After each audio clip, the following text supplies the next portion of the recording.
चला तर मंडळी, मस्त अशी चमचमीत आज आपण बनवतोय सोयाबीनची भाजी.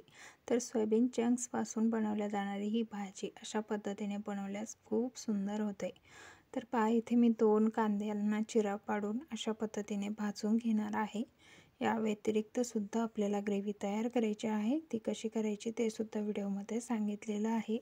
इथे कढईमध्ये पाणी गरम होण्यासाठी ठेवलं, त्यामध्ये थोडंसं मीठ आणि 1 चमचाभर तेल घालायचं. त्यामध्ये सोया चंक्स जे आहेत ते आपल्याला 1 मिनिट ते 1.5 मिनिटासाठी गरम पाण्यामध्ये उकळवून घ्यायचे आहे. 1 मिनिटभर घेतले तरी पुष्कळ आहे, खूप वेळ उकळावे लागत नाहीत. अगदी छान फुलून आले की आपल्याला हे काढून घ्यायचे आहे. तर इथे पाहू शकता सोया चंक्स चांगले फुललेले आहेत, म्हणजे आतपर्यंत.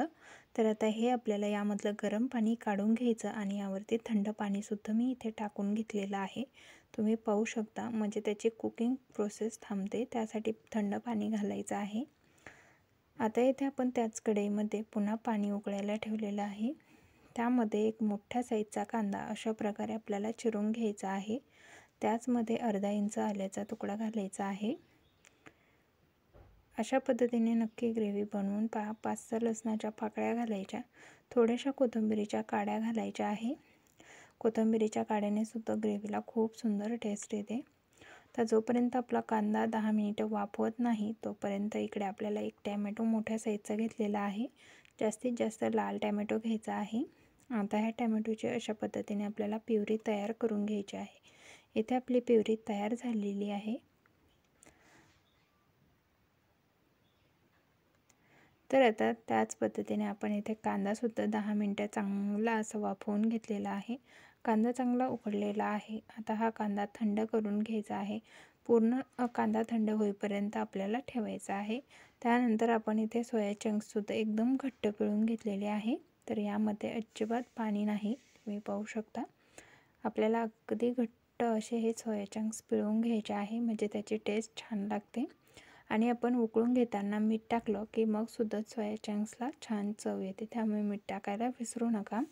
येथे पॅनमध्ये 1 चमचा तेल घालायचं, त्यामध्ये थोडीशी हळद, थोडंसं लाल तिखट घालायचं आणि थोडासा मसाला घालून यावरती हे सोया चंक्स जे आहेत ते आपल्याला फ्राय करून घ्यायचे आहे. याने आपल्या सोया चंक्सला एक वेगळीच टेस्ट येते, त्यामुळे असे फ्राय करायला अजिबात विसरू नका. इथे आपल्याला मीठ घालायची अजिबात गरज नाही. पाण्यामध्ये मीठ घातलेलं असल्यामुळे ते आपले सोया चंक्स छान असे खरपूस झालेले असतील. तर पहा, अशा पद्धतीने 1 मिनिटभर आपल्याला हे सोया चंक्स चांगले भाजून घ्यायचे आहे, म्हणजे यामध्ये एक्स्ट्राचं काही मॉइश्चर असतं ते पूर्णतः जळून जातं आणि मस्त असे सोया चंक्स इथे आपले तयार होतात. तर तुम्ही पाहू शकता परफेक्ट झालेले आहेत. आता हे आपल्याला काढून घ्यायचे आहे. इथे मी सोया चंक्स काढून घेतलेले आहे, तुम्ही पाहू शकता. तर तुम्हाला अगदी वेगळ्या पद्धतीने सोयाबीनची मी भाजी दाखवत आहे, त्यामुळे नक्की ट्राय करा. तर आता याचमध्ये आपल्याला ही ग्रेव्ही जी आहे ती तयार करून घ्यायची आहे. तर इथे कांदा चांगला थंड झालेला आहे. आता आपण याची थोडंसं पाणी घालून स्मूथ प्युरी आपण इथे तयार करून घेतलेली आहे, तुम्ही पाहू शकता.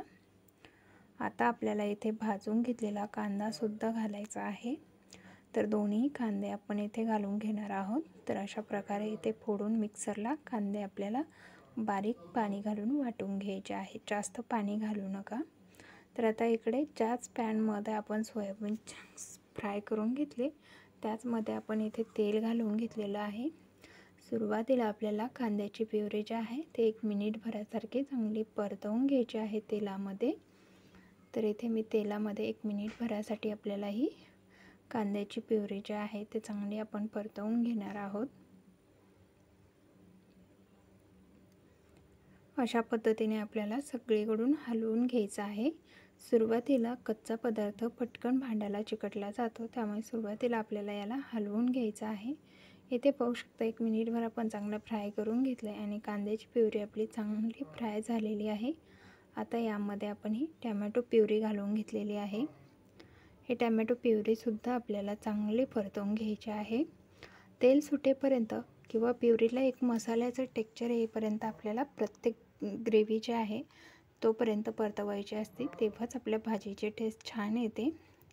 आता इथे आपल्याला झाकण ठेवून 2-3 मिनिटासाठी ही ग्रेव्ही जी आहे ते चांगले परतवून द्यायचे आहे. तर तुमच्या लक्षात येतच असेल, इथे पाहू शकता तुम्ही किती सुंदर अशी ग्रेव्ही आपली तयार झालेली आहे. जबरदस्त आणि परफेक्ट ग्रेव्ही आपली इथे तयार झालेली आहे. आता यामध्ये आपण जो भाजून घेतलेल्या कांद्याची ग्रेव्ही आहे ती सुद्धा इथे आपण ॲड करणार आहोत.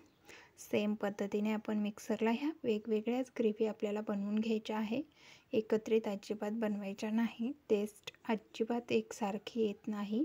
त्यामुळे सेपरेट बनवूनच यामध्ये घालायच्या आहे आणि अशा स्टेजलाच तुम्हाला घालायच्या आहे. आता इथे ही सुद्धा ग्रेव्ही आपल्याला 1 मिनिटभर चांगली ह्या ग्रेव्हीमध्ये परतवून द्यायची आहे तेल सुटेपर्यंत. तर इथे पाहू शकता 1 मिनिटभरात मस्त असं तेल सुटलेलं आहे आपल्या ग्रेव्हीला. तर आता यामध्ये घालायसाठी पाणीसुद्धा आपल्याला गरम व्हायला ठेवायचं आहे. आता यामध्ये आपल्याला घालायचे आहे मसाले. त्यासाठी मी इथे घरगुती मसाला घातलेला आहे 1 चमचा, गरम मसाला 1 चमचा, तुमच्या आवडीप्रमाणे तुम्ही कमी जास्त करा.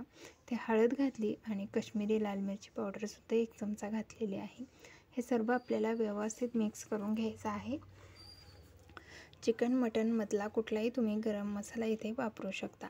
त्यानंतर चवीपुरतं आपल्याला मीठ घालायचं आहे आणि हे पुन्हा एकदा व्यवस्थित मिक्स करून घ्यायचं आणि यामध्ये उकळतं पाणी घालायचं आहे. थंड पाण्याचा अजिबात वापर करायचा नाही. थोडं थोडं पाणी घालायचं आहे आणि अशा पद्धतीने ही ग्रेव्ही जी आहे ते आपल्याला मिक्स करून घ्यायची आहे. तर यामध्ये 4 माणसाला पुरेल इतकी भाजी तयार होते एवढ्या ग्रेव्हीमध्ये. तर इथे पहा ही ग्रेव्ही शिजल्यानंतर खूप घट्ट होते आणि आपले सोया चंक्ससुद्धा आपल्या भाजीमधलं पाणी पितात, त्यामुळे घट्ट होते भाजी. त्यामुळे करताना थोडीशी पातळ करायची आहे. तर सोया चंक्स आपण फ्राय केलेले असल्यामुळे ते अजिबात खाली जात नाहीत, वरतीच आहेत. तर मस्त अशी सोयाबीनची आपली इथे भाजी तयार झालेली आहे. तुम्हाला आवडली असल्यास तुमच्या परिवारासोबत नक्कीच शेअर करा आणि रेसिपी कशी वाटली कमेंट करून सांगायला विसरू नका. चॅनलवरती जर तुम्ही नवीन असाल तर व्हिडिओला लाईक, शेअर आणि सबस्क्राईब नक्की करा. भेटूया नवीन एका व्हिडिओसोबत.